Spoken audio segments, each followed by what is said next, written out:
নমস্কাৰ সকলোকে স্বাগতম জনাইছোঁ। গুৱাহাটী উচ্চ ন্যায়ালয়ৰ মজিয়াত এটা নজিৰবিহীন ঘটনা ঘটিছে। গুৱাহাটী উচ্চ ন্যায়ালয়ৰ যি বাৰ এছ'চিয়েশ্যন আছে, সেই বাৰ এছ'চিয়েশ্যনৰ সভাপতি তথা দুজন জ্যেষ্ঠ অধিবক্তাৰ বিৰুদ্ধে গোচৰ ৰুজু কৰিছে অসমৰ মহাধিবক্তা দেৱজিৎ লন শইকীয়া। এতিয়া সেই খবৰটো কালিৰ দিনটোত যথেষ্ট বিস্তৃতভাৱে আলোচনা হৈছে, চৰ্চিত হৈছে আৰু আজি খবৰ কাকতসমূহতো সেই কথাটো প্ৰকাশিত হৈছে। এটা কথাটো হ'ল, সেই খবৰটোৰ লগত আনুষংগিকভাৱে সন্ধিয়াৰ ভাগলৈ আন এটা তথ্য পোহৰলৈ আহিছে। এতিয়া সেই খবৰটো কিন্তু আজিৰ দিনটোত বাতৰি কাকতত আমি দেখা, কিন্তু সাধাৰণতে বিজেপি চৰকাৰখন অহাৰ পাছত বা হিমন্ত বিশ্ব শৰ্মা ক্ষমতালৈ অহাৰ পাছত প্ৰতিটো কথা ডাঙৰ ডাঙৰ বিজ্ঞাপনেৰে ৰাজহুৱা কৰা হয়। সেইটো সংবাদ মাধ্যমত প্ৰচাৰিত হয়, বাতৰি কাকতত প্ৰচাৰিত হয়, ফেচবুকত প্ৰচাৰিত হয়, সকলোতে প্ৰচাৰিত হয়। খুব ব্যাগুম তেওঁলোকে প্ৰচাৰ চলে।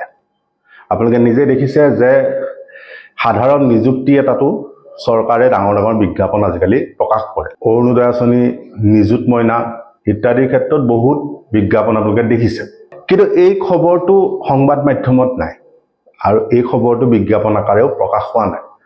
এই খবৰটো ফেচবুকতো ক'তো আমি দেখা নাই। গতিকে দুইটাক এই কথাটোক লৈ আমাৰ কিছু সন্দেহ থাকিব যে এই যিটো প্ৰকল্প ল'ব, এই প্ৰকল্পটো ক'ত হ'ব। আৰু কথাটো ৰাজহুৱা হৈছে সেইদিনাখন যিদিনাখন গুৱাহাটী উচ্চ ন্যায়ালয়ৰ মজিয়াত এজন ন্যায়াধীশক অপমান কৰা বুলি গুৱাহাটী বাৰ এছ'চিয়েশ্যনৰ সভাপতি কমল নয়ন চৌধুৰীৰ বিৰুদ্ধে গোচৰ ৰুজু কৰিছে দেৱজিৎ লন শইকীয়া। ৰাতিপুৱাৰ ভাগত সেই কথাটো হোৱাৰ পাছত সন্ধিয়ালৈ এই খবৰটো আহিছে যে গুৱাহাটী উচ্চ ন্যায়ালয়ৰ চৌহদটো স্থানান্তৰিত হ'ব ৰংমহললৈ। এতিয়া চৌহদটো স্থানান্তৰিত হোৱাৰ পাছত সেই চৌহদটোত কি হ'ব? যদি গুৱাহাটী উচ্চ ন্যায়ালয়ৰ চৌহদটো ৰংমহললৈ লৈ যোৱা যায়, তেতিয়া বৰ্তমানৰ গুৱাহাটী উচ্চ ন্যায়ালয়ৰ যিটো চৌহদ, সেইটো কি কামত ব্যৱহাৰ হ'ব? লগতে আপোনালোকে মন কৰক যে গুৱাহাটীত ৰূপনগৰত গুৱাহাটী মহানগৰ জিলা আয়ুক্তৰ নতুন কাৰ্যালয় নিৰ্মাণ কৰি থকা হৈছে। ইতিপূৰ্বে এটা অস্থায়ী কাৰ্যালয় বা এটা জিলা আয়ুক্তৰ কাৰ্যালয় হেঙেৰাবাৰীত আছে। এতিয়া সেই গুৱাহাটী মহানগৰ আয়ুক্তৰ কাৰ্যালয়টো যদি স্থায়ীভাৱে ৰূপনগৰলৈ লৈ যোৱা যায়, তেতিয়া পুৰণি যিটো হেঙেৰাবাৰীৰ কাৰ্যালয় থাকিব, সেইটো কি হিচাপে ব্যৱহাৰ হ'ব বা সেইটো ক'ত ব্যৱহাৰ হ'ব? সেই দুইটা প্ৰশ্নত এই কথাটো কিন্তু মন কৰিব লাগে যে মুম্বাইৰ এটা বিশেষ কোম্পানী যিটোৰ নাম হ'ল বধিত্ৰী। এতিয়া বধিত্ৰীৰ লগত শেহতীয়াকৈ অসম চৰকাৰে এখন MOU চহী কৰিছে, অৰ্থাৎ এখন বুজাবুজি চুক্তি চহী কৰিছে। এডভান্টেজ অসমৰ জৰিয়তে অসম চৰকাৰে বধিত্ৰীৰ লগত এখন MOU স্বাক্ষৰ কৰিছে। এতিয়া MOUখন স্বাক্ষৰ কৰাৰ পাছত লক্ষণীয়ভাৱে কালিৰ দিনটো সন্ধিয়া ভাগত বধিত্ৰীৰ ফালৰ পৰা এখন সংবাদ ৰিলিজ বা এখন সংবাদ মাধ্যমলৈ ৰিলিজ জাৰি কৰা হৈছে বা এখন প্ৰেছ বিবৃতি জাৰি কৰিছে। সেইখনত এখন এটা গুৰুত্বপূৰ্ণ কথা কোৱা হৈছে যে গুৱাহাটীৰ ভিতৰত তেওঁলোকে এখন মেডিয়া চিটি নিৰ্মাণ কৰিব। এতিয়া মেডিয়া চিটিত কি কি থাকিব? মেডিয়া চিটিত থাকিব তেওঁলোকে বোলে কিবা এটা ইণ্ডিয়া পেভিলিয়ন বনাব, যিটোত ভাৰতবৰ্ষৰ যিসমূহ সংস্কৃতি আছে সেইসমূহ তেওঁলোকে দেখুৱাব। লগতে 7 ষ্টাৰ এখন ৱেলনেছ ৰিজৰ্ট বনাব। আপোনালোকে সচৰাচৰ দেখা ৰিজৰ্টবিলাকৰ নিচিনাকৈ এখন 7 ষ্টাৰ ৰিজৰ্ট গুৱাহাটীত নিৰ্মাণ হ'ব। লগতে তেওঁলোকে এটা মেডিয়া চিটি নিৰ্মাণ কৰিব, লগতে তেওঁলোকে ইণ্ডিয়া পেভিলিয়ন এটা বনাব। আৰু এই গোটেই প্ৰকল্পটোৰ বাবে ইতিমধ্যে 500 কোটি টকা এখন চুক্তি হৈছে। এতিয়া কথাটো হ'ল, প্ৰকল্পটোৰ লক্ষ্য কি? প্ৰকল্পটোৰ লক্ষ্যটো হ'ল যে অসমক এণ্টাৰটেইনমেণ্ট ইণ্ডাষ্ট্ৰীৰ ক্ষেত্ৰত বা মনোৰঞ্জনৰ যিটো উদ্যোগ আছে, সেইটোৰ ক্ষেত্ৰত এটা হাব ৰূপে বা এটা কেন্দ্ৰ ৰূপে তেওঁলোকে গঢ় দিব, য'ত সুবিধাখিনি থাকিব আৰু বাহিৰৰ যিসমূহ ষ্টুডিঅ' আছে, যিসমূহে চিনেমা শ্বুটিং কৰে, ৱেব ছিৰিজ শ্বুটিং কৰে বা চিৰিয়েল তেওঁলোকে নিৰ্মাণ কৰে, চিৰিয়েল চিনেমা নিৰ্মাণ কৰে, সেইসমূহে এই সুবিধাটো ল'ব পাৰিব। টুৰিজিমৰ বা পৰ্যটনৰ ক্ষেত্ৰত এটা কেন্দ্ৰ ৰূপে গঢ় দিব। লগতে যিসমূহ ব্যৱসায়ী আছে, ব্যৱসায়ীসমূহৰ জিৰণিৰ বাবেও তেওঁলোকে ব্যৱস্থা কৰিব। এইকেইটা লক্ষ্য মূলতঃ কৈছে।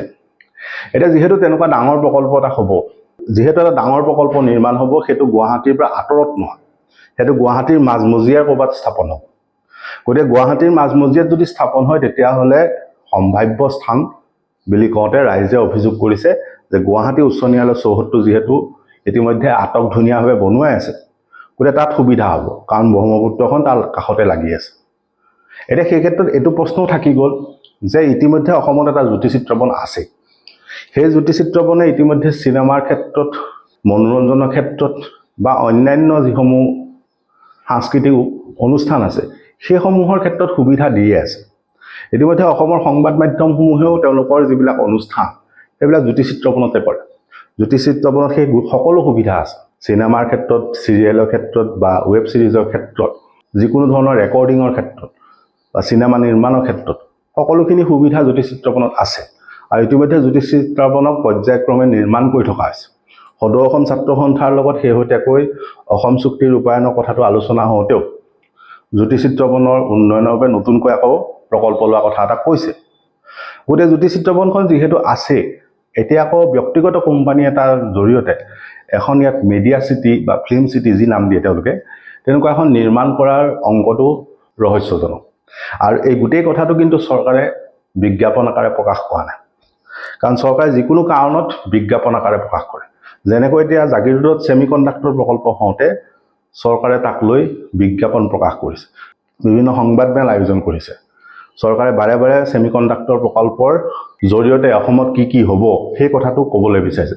অৰ্থাৎ ছেমিকণ্ডাক্টৰ প্ৰকল্পৰ সপক্ষে চৰকাৰে যুক্তি দি গৈছে, বিজ্ঞাপন দি গৈছে।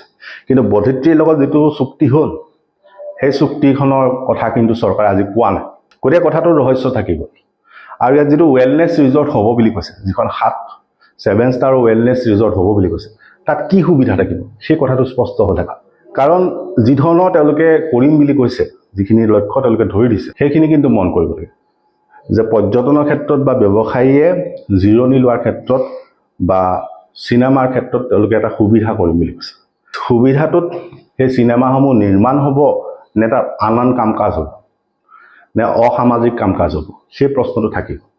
কাৰণ তাত চিনেমা নিৰ্মাণৰ বাবে ষ্টুডিঅ' বা ছেটআপ বনোৱাতকৈ তেওঁলোকে এখন ৱেলনেছ ৰিজৰ্টৰ কথা কৈছে। গতিকে কথাটো প্ৰশ্নটো থাকি গ'ল। এতিয়া শেহত কথাটো হ'ল বধিত্ৰী কি বস্তু। বধিত্ৰী হ'ল শেহতীয়াকৈ ভাৰতবৰ্ষত এটা চৰ্চিত কোম্পানী, যিটোৱে ৱেব ছিৰিজ, চিনেমা বা চিৰিয়েল নিৰ্মাণৰ ক্ষেত্ৰত তেওঁলোকে এজেঞ্চি হিচাপে কাম কৰে। ইতিমধ্যে মহাৰাষ্ট্ৰ চৰকাৰৰ লগতো, মহাৰাষ্ট্ৰ বিজেপি চৰকাৰৰ লগতো এখন চুক্তি তেওঁলোকৰ হৈ গৈছে। এইবাৰ অসমত তেওঁলোকে কৰিব। আৰু সেই সংস্থাটোৱে ইতিমধ্যে ৱেব ছিৰিজ প্ৰায় 3000 মিনিটৰ ৱেব ছিৰিজ বনাইছে। এতিয়া সেই ক্ষেত্ৰত অসমত কি ধৰণে তেওঁলোকে প্ৰকল্পটো ল'ব সেইটো সময়ত লক্ষণীয় হ'ব।